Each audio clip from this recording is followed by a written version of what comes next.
So one of the little miracles I saw at the beginning of my mission that really taught me that mission miracles are totally possible and they happen all the time was with Paco, one of our investigators, that one I mentioned earlier, who we put him on date my first day in the mission. And he came from a Jehovah's Witness family and was, he has so much faith. It's incredible. And he's such a strong member now. And he's still, you know, he went to the temple and he's a rock star. But the day of his baptismal interview, my president was coming out to do the interview, and it was 4 hours away, and he was driving through the snow, and Paco had about a half-hour window that he could do his interview before that Saturday when he was getting baptized. And it had been a really long process. Like, he had fallen off date, and then that Monday before his baptism, he was like, wait, I'm still getting baptized, right? And we were like, yes, we'll make it happen if you want to. Like, we're your girls.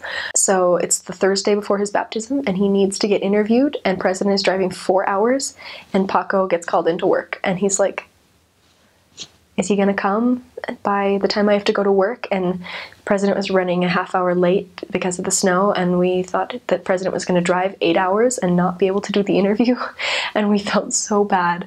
And so we're sitting in our car waiting for him to show up, and we were just panicked, and we said this fervent prayer, like, Heavenly Father, we've done everything that we can, and at this point it's just weather.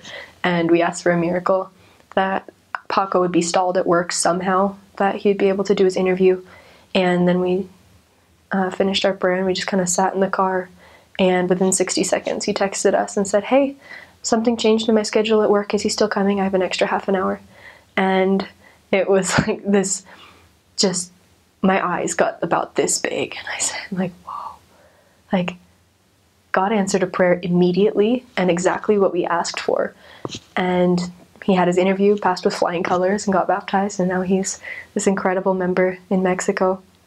And it was just a testament to me that, like, miracles happen. And even though it was so small, it changed his entire life, so that Saturday he could have what he wanted and that he could progress. And then, like, if he hadn't been able to do it that Saturday, like, his wife at the time showed up on the day of his baptism and was able to see him get baptized, and she got baptized 3 weeks later. So, like, had his interview not happened, she might not have had that experience either. And so, like, it was so inspired because God had a huge plan that we could not see at the time, and we just asked for the right thing because he told us what to ask for.